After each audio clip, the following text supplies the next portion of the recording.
Hello and welcome. Live from New Delhi, you're watching DD India News Hour, India's voice to the world. I'm Gautam Roy, and coming up in the next hour,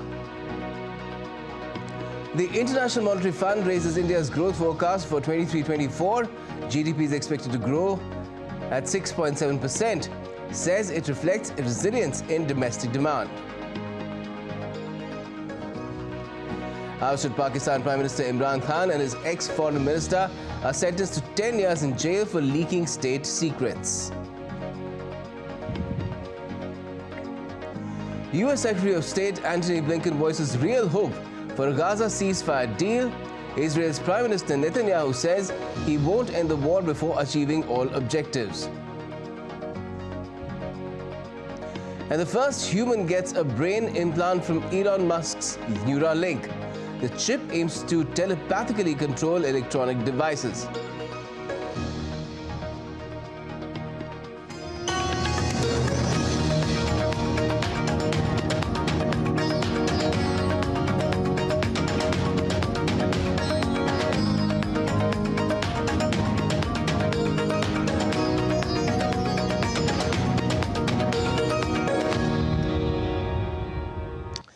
The International Monetary Fund, or the IMF, has released its January 2024 World Economic Outlook just 2 days ahead of India's interim budget. Its predicted highest growth forecast for India in 2024 at 6.5%, raising it by 0.2% compared to its October forecast. The report predicted global growth to be steady at 3.1% in 2024 and 3.2% in 2025. The global economy is poised for a soft landing as inflation steadily declines and growth holds up. The pace of expansion will remain slow and the potential for turbulence remains. Lowering trade barriers, including those that impede flows of low-carbon technologies, could strengthen economic growth. And India's Finance Minister Nirmala Sitharaman is to present the nation's interim budget on Thursday ahead of the parliamentary elections. India has been on a 7+% growth path for the last 3 years, and the FM can be expected to keep the momentum going despite not being able to present a full budget. In fact, a Finance Ministry report has said India can aspire to become a $7 trillion economy by 2030 by sticking to the path it has followed so far. India's Finance Minister Nirmala Sitharaman is set to present an interim budget for the nation on Thursday, a few months ahead of the general elections. It may not be a full-fledged budget launching a flurry of schemes, but expectations are high that the Finance Minister will maintain a policy trajectory which will keep the Indian economy on its over 7% growth path. इस budget में financial inclusion एक important topic निकल के आएगा, जिसकी वजह से MSME sector को काफ़ी बढ़ावा मिलेगा और इस चीज़ के लिए फिनटेक और बैंक की और मजबूत पार्टनरशिप की ज़रूरत है, जिसकी वजह से बैंक एक न्यू एज टेक्नोलॉजी इंप्लीमेंट कर पाए. The annual budget is normally preceded by the economic survey, but ahead of the interim budget, the Finance Ministry has brought out a report titled Key Highlights of the Indian Economy, a review, where it says Financial year 24 marks third straight year of 7+% growth of the Indian economy. This strong growth has been recorded despite the global economy struggling to grow at 3+%. India can aspire to become a $7 trillion economy by 2030. Public sector capital investment has surged in the last 10 years. GST has incentivized production on a larger scale. MSMEs are becoming increasingly vibrant and dynamic. Investment incentives and initiatives to ease business compliances have strengthened the ecosystem for startups. Agriculture sector has demonstrated tenacity and resilience. Measures have emboldened banks to resume lending to all sectors. There's greater inclusive development, much lower unemployment rate, moderate inflation. Digital public infrastructure has transformed the authentication ecosystem. The cost of conducting eKYC has been brought down from ₹1,000 to ₹5. India has become the third largest fintech economy in the world. India became the world's fourth largest stock market by market capitalization. Employment situation in India has experienced a positive transformation. 53% women used their own bank accounts in 2015-16. 78.6% women used their own bank accounts in 2019-21. Female labour force participation rate was 23.3% in 2017-18. The ratio went up to 37% in 2022-23. India has undergone a journey from fragility to stability and strength during the last 10 years. We know that the last 2 years have been characterized by a number of shocks, risks and great uncertainty. Quickly, if we go back, it's really, I had projected, others had projected a growth rate of 7% plus minus over these 2 years. But then the Ukraine war happened. And then many people, including myself, reduced the forecast by 0.5. But we have been surprised, right? So my range was 6 to 7%, and as you pointed out, we've had 7.2%. So that's an interesting aspect, and I'll mention only one thing. One of the most important drivers of that was the change in the budget to increase the capital expenditures. That's been a huge driver of growth, and economic analysis has shown that that's because the expenditure multiplier of the Indian government on capital expenditures is very high. It's about 2.5%. It's not just the government which is lauding the transformation. It has come in for praise by the topmost international institutions and figures. Earlier this month, World Economic Forum President Borge Brende said that India is a $10 trillion economy in the making in the coming 2 decades. In December last year, S&P Global in a report said India will become the world's 3rd largest economy by 2030. A month earlier, Fitch Rating praised India's medium-term growth estimates while reducing China's. October 2023 saw the IMF forecasting positively about India's contribution to global economic growth. It said India's contribution to economic growth is expected to rise by 2% to 18% over the next 5 years. The finance minister is expected to keep India's growth momentum going with her interim budget, keeping equity and sustainability at the forefront.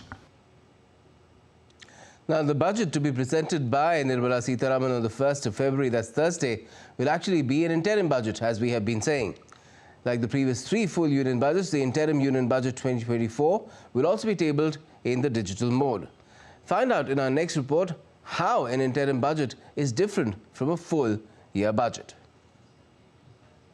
Indian Finance Minister Nirmala Sitharaman will be setting a record when she rises to present her 6th budget on February 1st, 2024, a feat achieved so far only by former Prime Minister of India, Morarji Desai. She will surpass the records of her predecessors, Manmohan Singh, Arun Jaitley, P. Chidambaram, Yashwant Sinha, who had presented 5 budgets in a row. But the budget to be presented by Union Finance Minister on 1st of February will actually be an interim budget. Being an interim budget before the approaching general elections, major policy announcements are unlikely. Let's now tell you how an interim budget is different from a full year budget. A budget consists of 2 parts, the income and expenses of the government for the previous year and the expected income and expenses for the coming year. An interim budget also shows the previous year's income and expenses, but it shows only the most basic expenses up until the general election.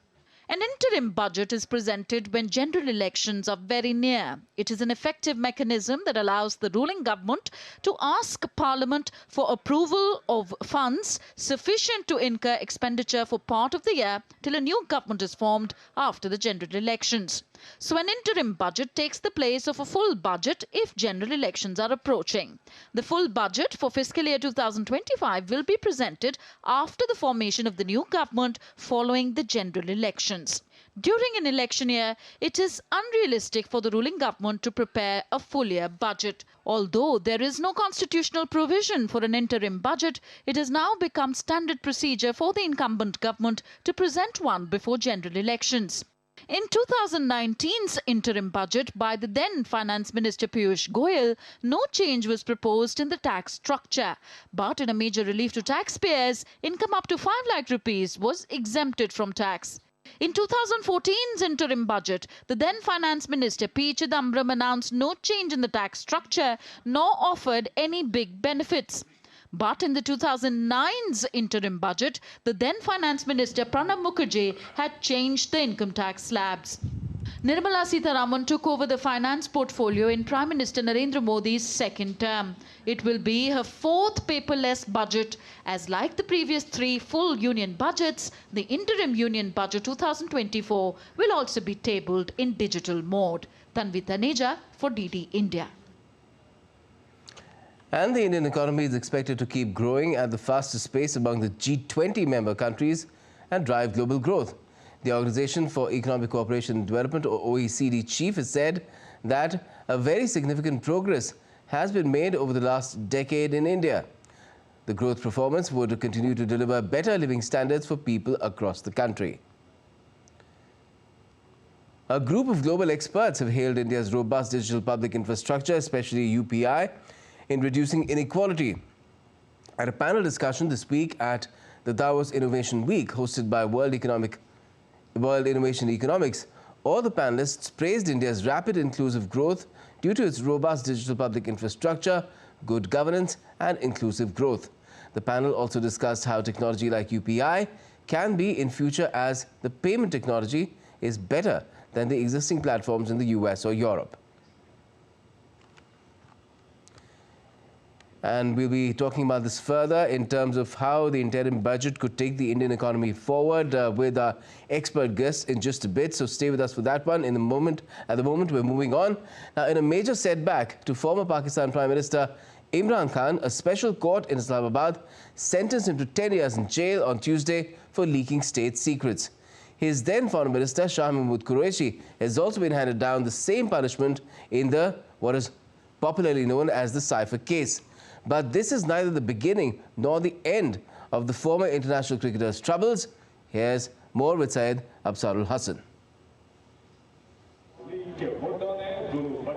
Big blow for former Pakistan Prime Minister Imran Khan and his then Foreign Minister Shah Mahmood Qureshi.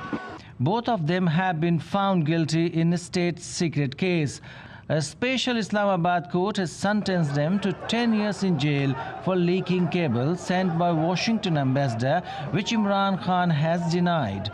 The verdict comes 9 days before the February 8 general elections in Pakistan, which the PTI is contesting amid a state crackdown and without an electoral symbol. With the verdict out in the case, both Khan and Qureshi are disqualified to contest February 8 general elections in next month unless and until higher court sets aside the verdict urgently. In prison since August, the 71-year-old denies wrongdoings and accuses the military of persecuting him. एक और चुपके से कोई कमरे में court setup करते हैं 5 बजे, अपनी मर्जी के गवाह वहां ले जाते हैं और अपनी मर्जी के वकील वहां ले जाते हैं। हमें नहीं, कभी ऐसा भी हुआ है। मजाक उड़ गया। कानून, आइन, वकील, रोल, हमारा फंक्शन दफन हो गया था। और वहां चुपके से जाके जज साहब ने, ये मुझे सुनाते हुए मुझे बड़ी हैरत हो रही है, मैं आपको बता क्या रहा हूं, पर बताना तो पड़ेगा आपको। वहां जाके जज साहब ने 5:30 बजे से लेकर रात 1 बजे तक कार्रवाई की, घर नहीं गए कि मैं ये केस सारे गवाह आज ही सुनूं। Imran Khan is facing multiple cases after thrown out of power in 2022. In secret case, Khan charged with making public a classified cable sent to Islamabad by Pakistan's ambassador in Washington in 2022. He denies the charges and has said the content appears in the media from other sources. Khan has alleged the cable was proof of a conspiracy by the military and US government to topple his government in 2022 after he visited Moscow before Ukraine war. In another case, that is gift case, Khan was handed a 3-year prison sentence in August for selling gift worth more than 140 million rupees. The sentence was later suspended, but Khan remains behind bars in connection with other cases. In land bribery case, Imran Khan was previously sentenced for 4 years in May last year. The charges are that he and his wife received land as a bribe through the trust. Authorities accuse Khan of getting the land in exchange for a favor. Khan's aides have previously said that the land was donated to the trust for charitable purposes. The real estate developer has also denied any wrongdoing. After the verdict, supporters of Imran Khan have condemned his 10 years jail sentence. I would like to say that this verdict against Imran Khan is a very bad decision because the whole nation knows he's an honest person. Whatever is happening with him is not fair. This entire thing with Imran Khan is very wrong. He's a very good leader. People trust him to run the system of Pakistan because he carried out this in a very good manner. We all know who is honest and who are the looters who have looted this country. Imran Khan is our last hope. The whole system is trying to eliminate him. General elections is scheduled in Pakistan on 8th next month. Both Imran Khan and Qureshi have been in jail in the run-up to the elections. While Imran Khan's candidature was rejected, Qureshi was cleared to run for National Assembly seat from Thar. But Tuesday's conviction means that both of them have been disqualified from contesting elections for next 5 years. Syed Afsarul Hasan for DD India. Still to come up on DD India News are: Vietnam and the Philippines agree to boost cooperation to prevent untoward incidents in the South China Sea.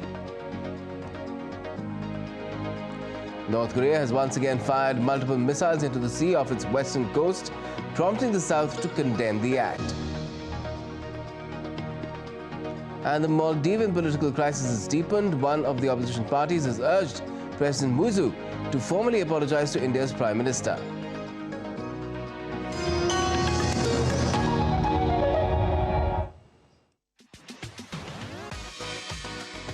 India that invents. India that innovates. India that excites. India that invites. Land of possibility. Teeming with opportunities. Watch India Ideas each Thursday, 8 p.m. only on DD India.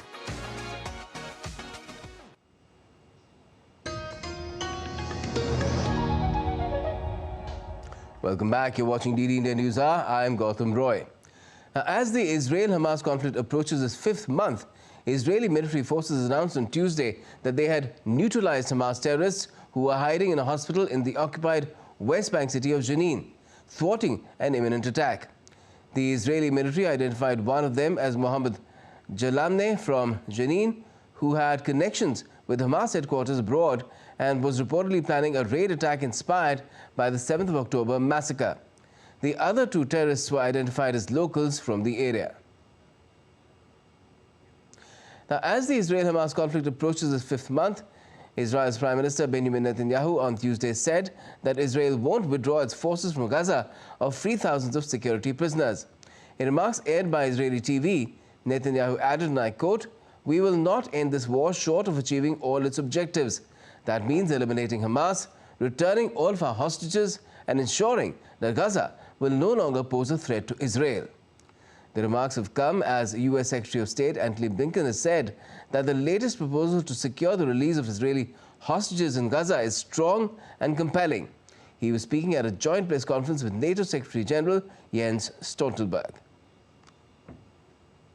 In the first go-round, we were able, with our partners in Qatar and Egypt, to get an agreement that resulted in the release of more than 100 hostages. And I believe that the proposal that is on the table and that is shared among all of the critical actors, of course, Israel, but also with Qatar and Egypt playing a critical role in mediating and working between Israel and Hamas. I believe the proposal is a strong one and a compelling one that, again, offers some hope that we can get back to this process.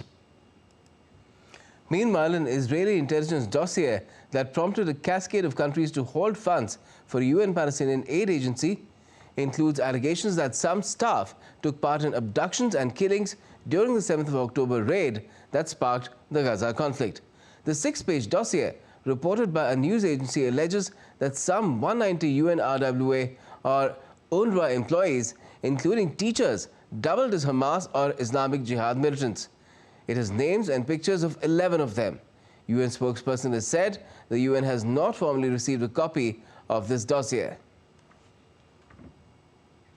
And United Nations Secretary General Antonio Guterres has met with the head of internal UN investigations to ensure that the inquiry into Israeli accusations against the staff at the UN Palestinian Aid Agency, that the UNRWA, will be done very swiftly and as efficiently as possible. The Secretary General has remained very active on this issue throughout the weekend and this morning. A few moments ago, he met with the Undersecretary General, head of OIOS, to ensure that the investigation will be done swiftly and as efficiently as possible. Any employee involved in acts of terror will be held accountable, including through criminal prosecution. As China pushes forward in the South China Sea, Vietnam and the Philippines have agreed to boost cooperation to prevent untoward incidents in the disputed waters. DD India's Mihir Mekri has more. As China continues its belligerence in the South China Sea, its neighboring countries, Vietnam and the Philippines, have agreed to work together on maritime security in the disputed waters, where nearly $3 trillion in annual shipborne trade flows, largely claimed by China. The deals, signed during a state visit to Hanoi by President Ferdinand Marcos Jr. on Tuesday, will see the two countries' coast guards working together to prevent and manage incidents in the disputed waters. Let's take a look at some of the salient features of the deal. Philippines-Vietnam seal deals. Philippines and Vietnam signed 2 deals to expand cooperation in South China Sea, agreements on incident prevention in the South China Sea, and maritime cooperation among coast guards. Other strategic partnerships signed between the two nations. Vietnam and the Philippines are strategic partners since 2015. Two countries also signed a 5-year rice trade pact to ensure Vietnam's exports would keep rice supply in the Philippines stable during any crisis. Nearly 90% of imported rice in Philippine markets come from Vietnam. Vietnam is also the world's 3rd largest exporter of the staple. Why was the pact signed? The deal to allow Southeast Asian countries to better manage conflicts. As per the Philippine Foreign Ministry, the pact is about capacity building since it spans both countries' coast guards. Analysts describe the Coast Guard deal as a way for the smaller countries to come together over a common concern about their biggest neighbor. South China Sea tensions. South China Sea is at the center of territorial tussle between China, Philippines, and other countries. China claims almost the entire South China Sea as its sovereign territory. The Philippines, Vietnam, and others claim various lands, islands, reefs, and shoals. At the end of 2023, the Philippines accused China of swarming the Whitsun Reef off its coast. China accused the Philippines of provocations in the second Thomas Shoal waterway. Earlier this month, China held military drills in the South China Sea. High seas face-off are fueling fears of a wider conflict. On one hand, the two countries aim to bolster cooperation, but on the other, these agreements between coast guards, maritime security, and trade are likely to anger China, which can further aggravate tensions in the already disputed waters. Mihir Makuri's report for DD India. North Korea has once again fired multiple missiles into the sea off its western coast, prompting the South to condemn the act. The launches have come just 2 days after the North fired another round of multiple cruise missiles off its eastern coast on Sunday. More in this report.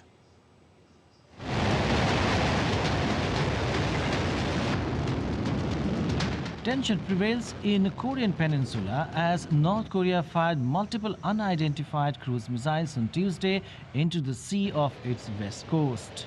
South Korea's Joint Chief of Staff confirmed the launch, saying that the Pyongyang has tested cruise missiles for the 3rd time in less than a week.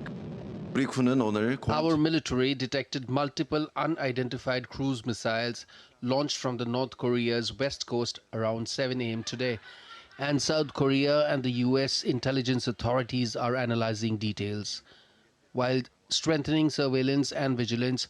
Our military is closely cooperating with the United States and monitoring North Korea's activities. 북측 서해상으로 발사된 The launch came just 2 days after the North Korea fired another round of multiple cruise missiles off its coast on Sunday. The North official news agency KCNA reported on Monday that the state tested its new submarine-launched cruise missiles on Sunday, firing an upgraded missile for the second time in a week and accelerating its navy's nuclear armament. North last year launched what it called its first operational nuclear attack submarine, which analysts said appeared to be modified from an existing submarine and likely designed to carry ballistic and cruise missiles. Syed Absarul Hassan for DD India. Maldivian President Mohamed Muizzu is facing the ire of the opposition and its lawmakers over his foreign policy. The island nation's two opposition parties have expressed grave concern with President Muizzu's anti-India stance. Two main opposition parties in Maldives have called India as the most long-standing ally, and another has asked the president to formally apologize to India's Prime Minister Modi. Political crisis in Maldives deepens further.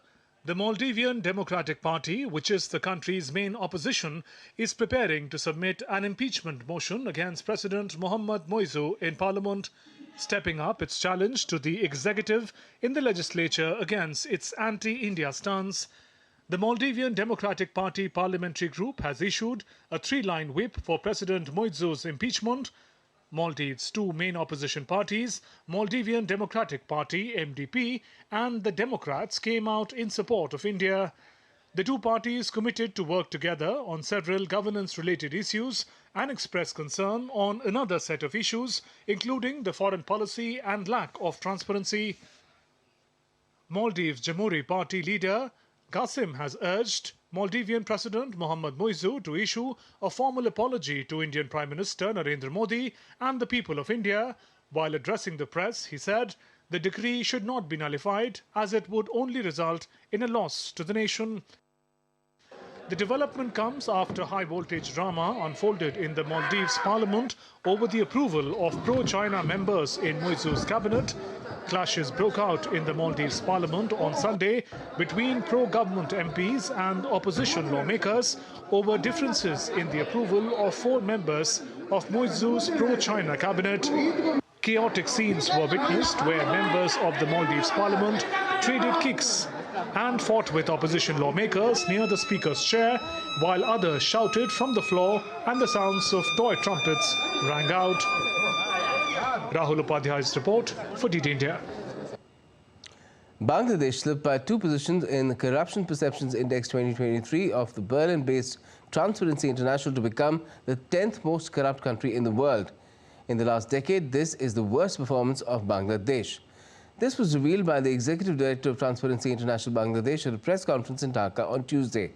The Executive Director said Bangladesh received a score of 24 out of 100 in the Corruption Perception Index 23. Meanwhile, Somalia topped the list of corrupt countries with a lower score of 11. Let's look at some of the other updates coming in from around the world. Crowds of farmers huddled together around small fires in Paris's highways blocked by tractors in the early hours of Tuesday.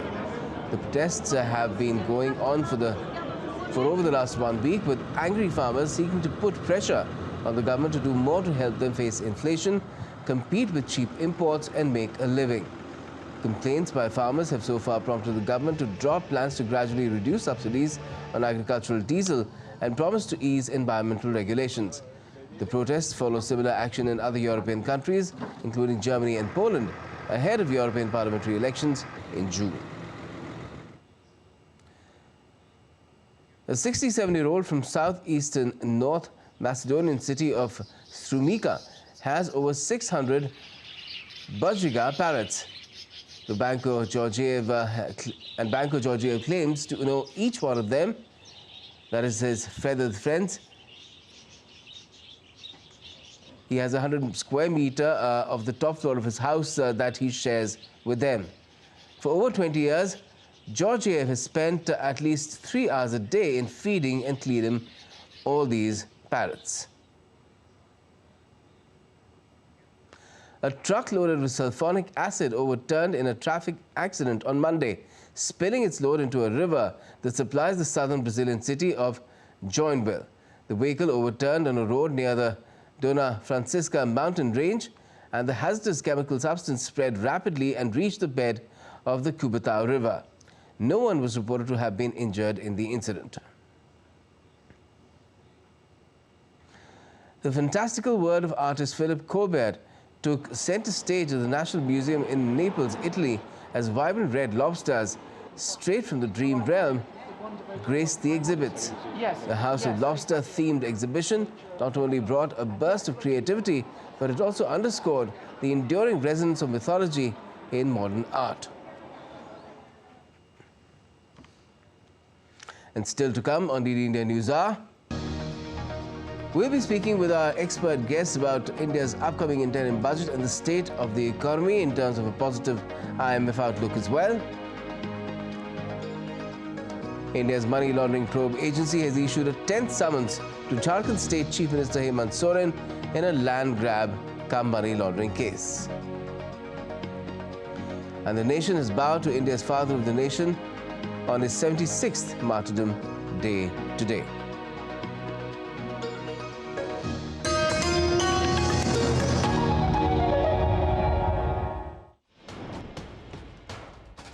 Wherever news breaks, whatever it takes. Connecting corners, cutting across continents. Stories that matter from across the globe. Accurate, authentic journalism that serves you right. From politics to glamour, from sports to world affairs, with a fusion of aesthetics and substance. Introducing news in a new avatar. Experience the world through a new lens.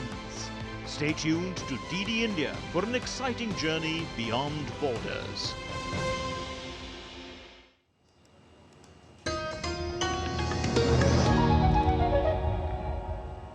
Welcome back. You're watching DD India News Hour. I'm Gautam Roy, and before we go any further, another look at our top stories.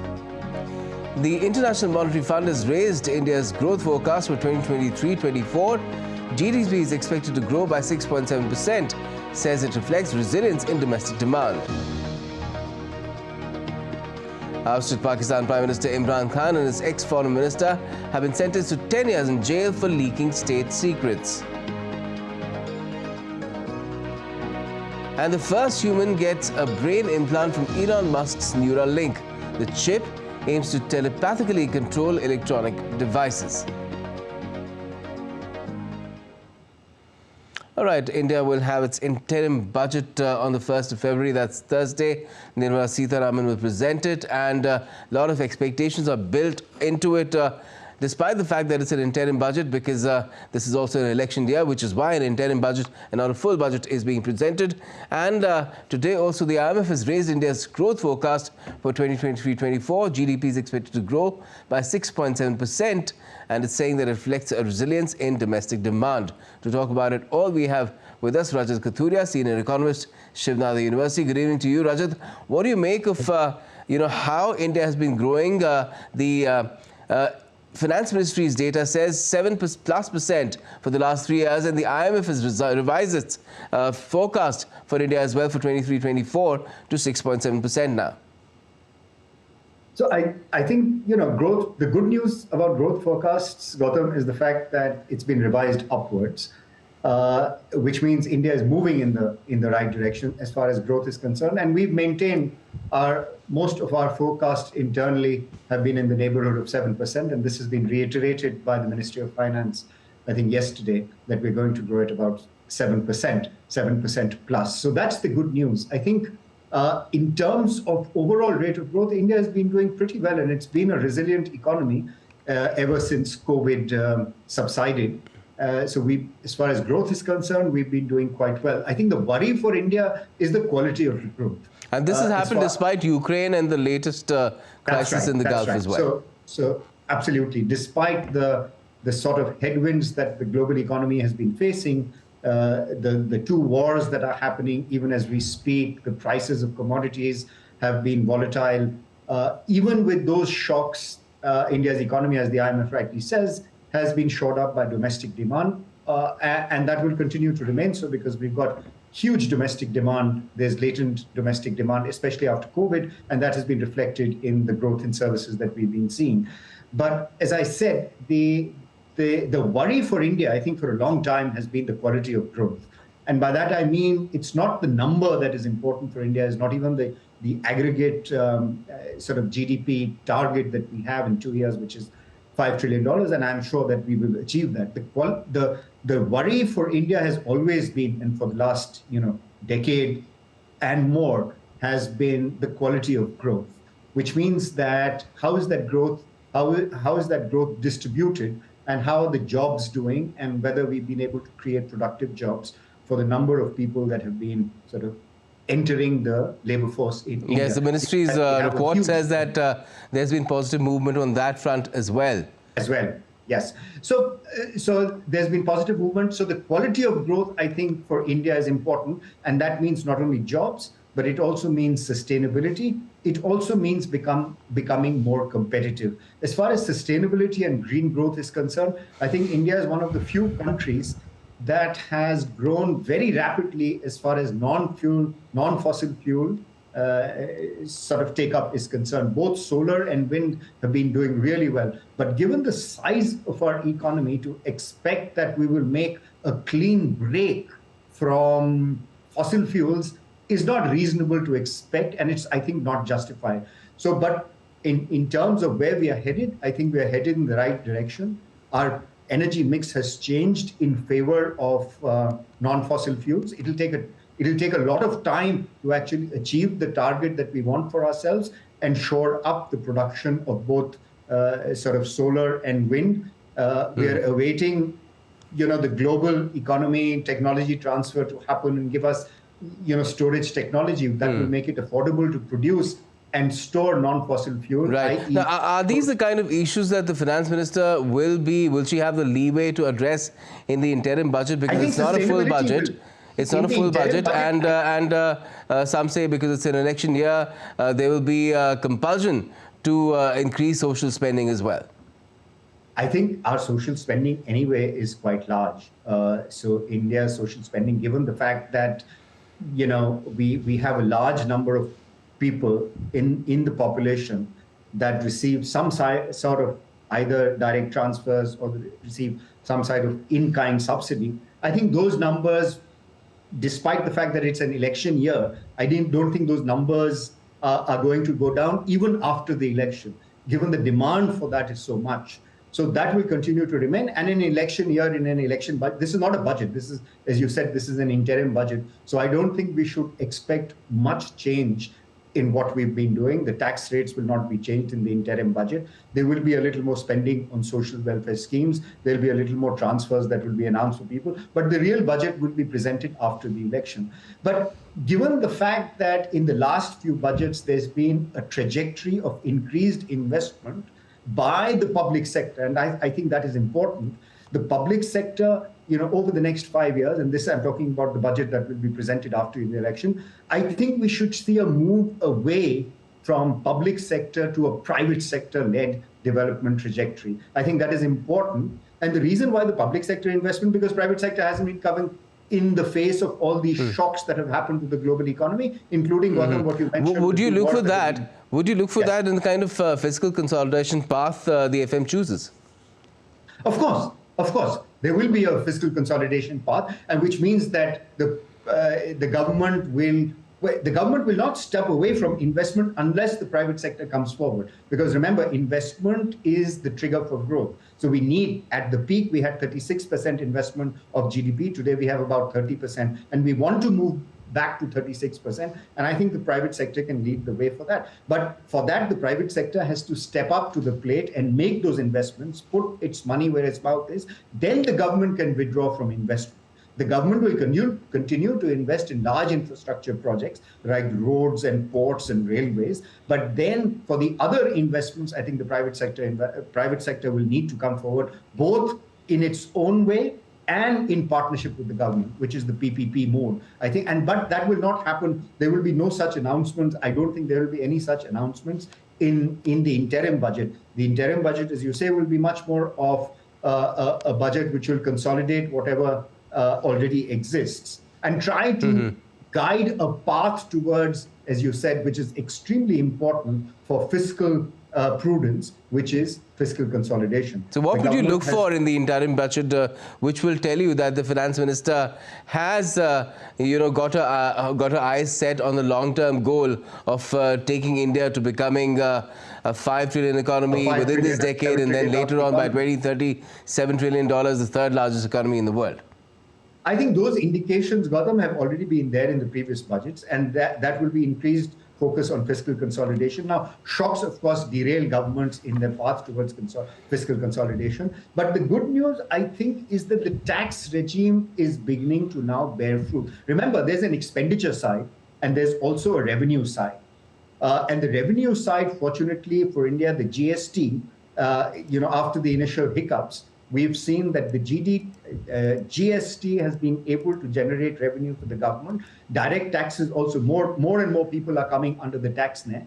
And I think there will be some disinvestment that will be announced by the government. So on the revenue side for the government, it is more revenues through direct taxes, more revenues through GSTs, given that custom is no longer has tariffs already low, and I don't think customs revenue the government uses that for generating revenue. So it's pretty much indirect taxes, the GST, and the direct taxes. On the expenditure side, as I'm saying, there is some things that the government cannot but help do. Some of those subsidies that the government, some of the administrative expenses that the government has. But where the government can consolidate is that try and bring in the private sector, where it's been doing the heavy lifting for the economy for such a long time now, post-COVID. Government has been doing the heavy lifting, and government can withdraw and the private sector can come in, and then the government spending can be reduced and meet its fiscal consolidation target. So I think what the government is going to announce in the interim budget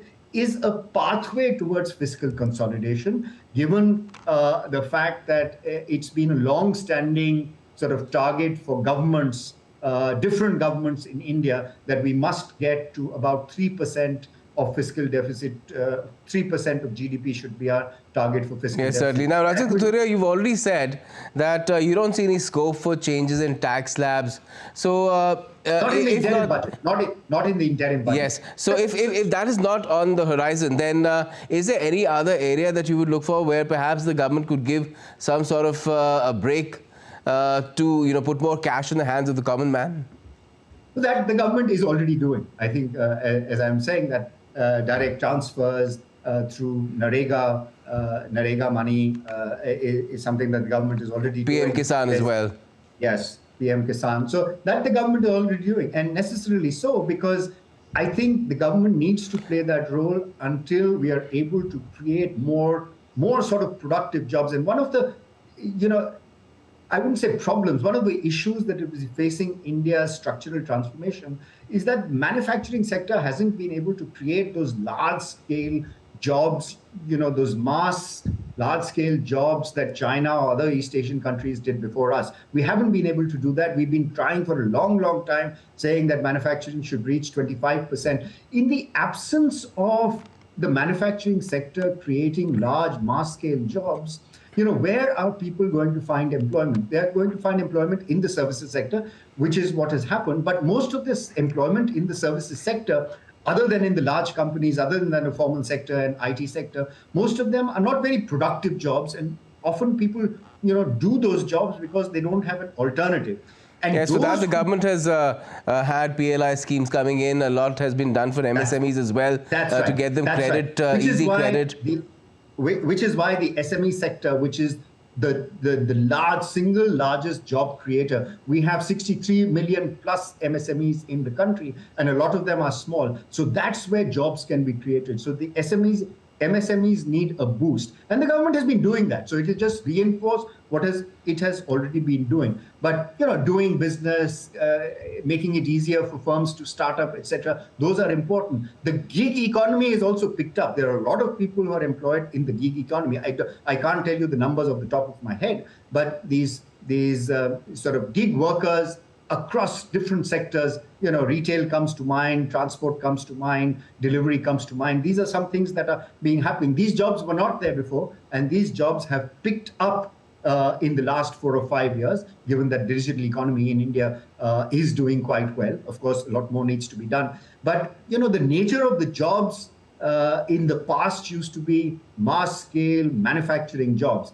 And nature of those jobs in India is likely to change. But I still think that the heavy lifting for job creation will have to be done by the manufacturing sector. And as you rightly said, MSMEs will have to bear do the heavy lifting in that regard. Let's see what can be done about that in terms of giving the MSMEs and others also a helping hand in the interim budget.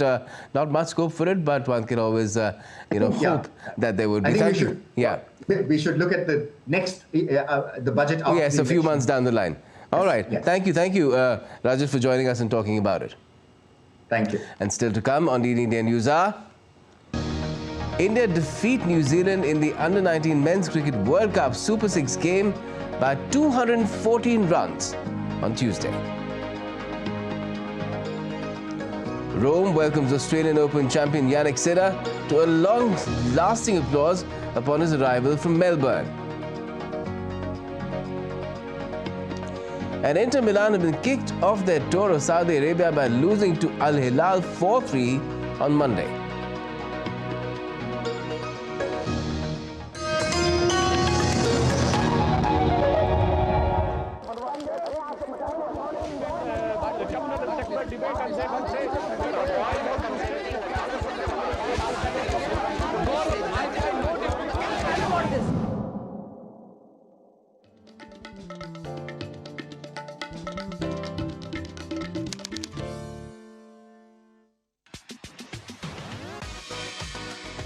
India that invents. India that innovates. India that excites. India that invites. Land of possibilities. Teeming with opportunities. Watch India Ideas each Thursday, 8 p.m. only on DD India.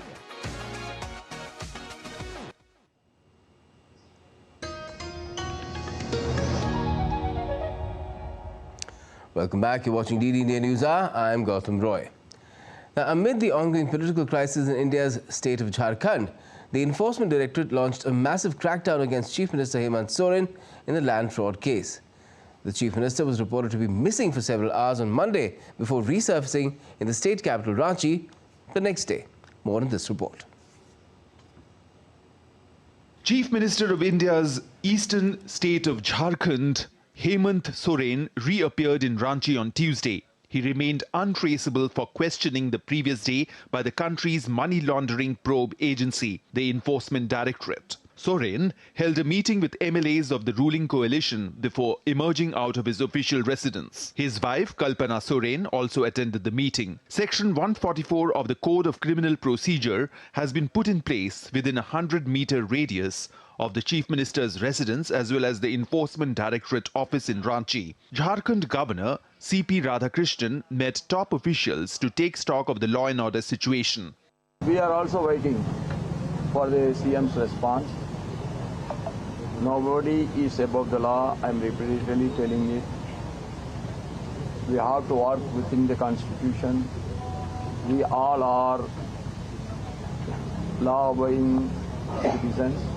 The ED launched a massive crackdown against the Jharkhand Chief Minister in a land fraud case. It also seized $43,314 luxury cars and some papers from his residence. The investigation pertains to a huge racket of illegal change of ownership of land by the mafia in Jharkhand. Jharkhand State BJP President Babulal Marandi launched a scathing attack against Sorin. इस राज्य के मुख्यमंत्री उनसे अब जनता कैसे भरोसा करेंगे, नौजवान क्या भरोसा करेंगे? जिस राज्य के जो मुख्यमंत्री ईडी से डर के मारे भागते फिरे, सीबीआई से डर के मारे भागते फिरे, छुप करके दिल्ली से भाग करके रांची आ जाए, तो आप समझ सकते हो कि इस राज्य के कहां चला जा रहा है और उससे इस राज्य की जनता को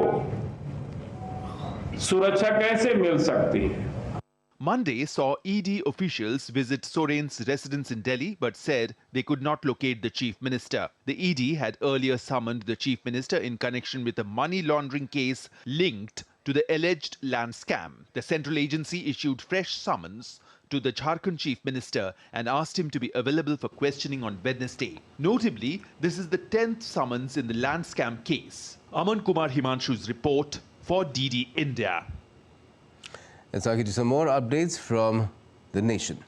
Now, India's Home and Cooperation Minister Amit Shah on Tuesday launched the computerization scheme for the offices of the Registrar of Cooperative Societies and Agriculture and Rural Development Banks of the states in New Delhi.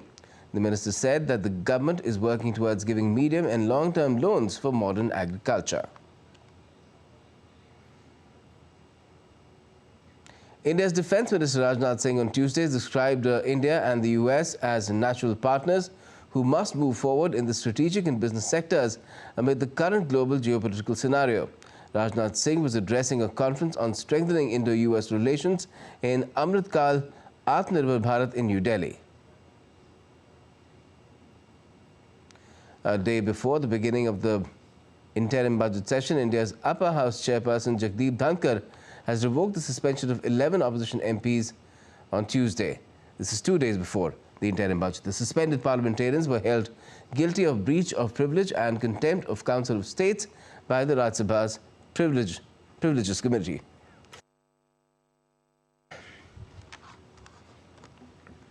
"76 years ago, India lost its father of the nation, Mahatma Gandhi, in a senseless act of violence, plunging the entire country into grief. On the day of his martyrdom, India has paid homage to the saint of Sabarmati. A memorial was held in Delhi at the venue where he spent his final days, attended by top leaders including Prime Minister Modi. DD India's Meher Mehri reports. On the 30th of January every year, India observes Martyrs' Day to mark the death anniversary of Mahatma Gandhi, the father of the Indian nation and a global icon of peace and non-violence. This year marks his 76th death anniversary. On Tuesday evening, India's Vice President Jagdeep Dhankar and Prime Minister Narendra Modi attended an all-religious prayer meeting at Delhi's Gandhi Smriti, where the leader spent the last 144 days of his life. A 2-minute silence was observed as a mark of respect for Gandhi ji. The Prime Minister also met the children attending the program.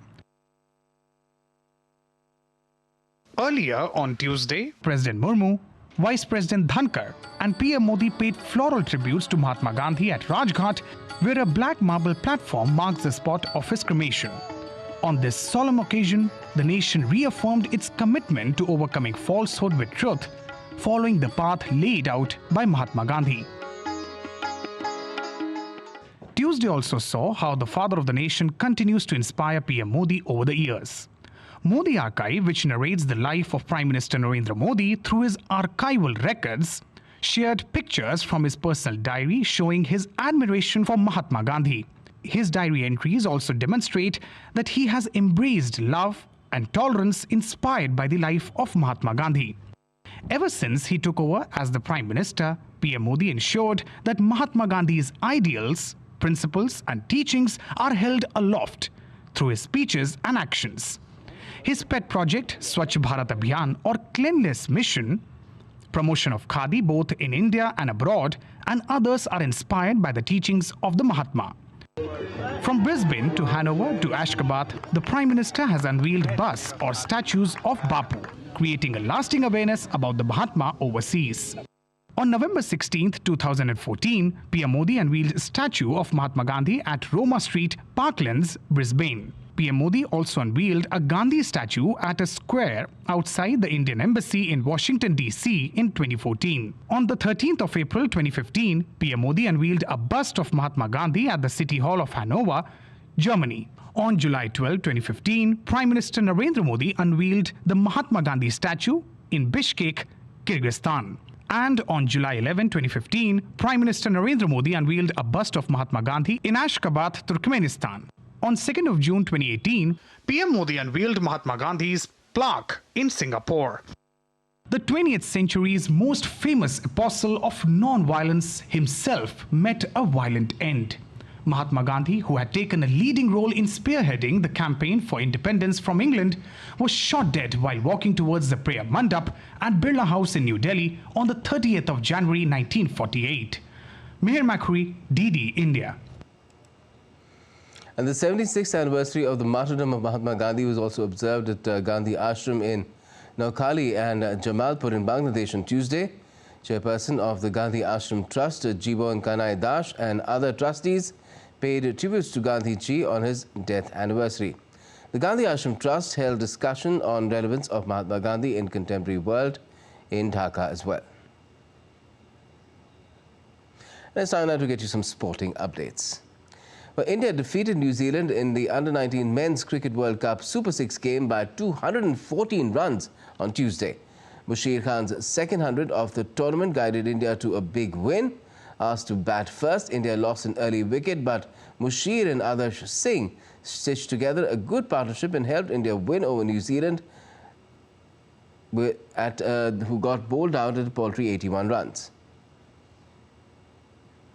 Resounding and long-lasting applause broke out at Rome's Fiumicino Airport on Tuesday to greet the return of new Australian Open champion Jannik Sinner, the first Italian to win a tennis Grand Slam trophy in 48 years.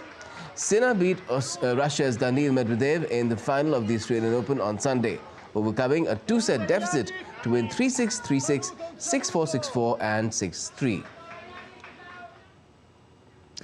Inter Milan kicked off their tour of Saudi Arabia by losing to Al Hilal 4-3 on Monday. Messi got on the score sheet with a second-half penalty. Malcolm came up with the decisive goal to win the match in the 88th. An 88th minute header from Brazilian forward Malcolm settled an entertaining friendly at the Kingdom Arena after Miami fought back to 3-3 from 3-1 down early in the second half. Messi got on the score sheet with a second-half penalty, but it wasn't enough. The game was the latest leg of Miami's globe-trotting pre-season tour ahead of the start of the Major League Soccer season from the 21st of next month. That's all we have in this edition of DD India News Hour, but do let us know your thoughts on the news of the day. You can connect with us on Facebook, X and Instagram. We'll be back with more news and updates as they break here on DD India. I'm Gautam Roy, and from all of us here in Delhi, thanks for watching DD India News Hour.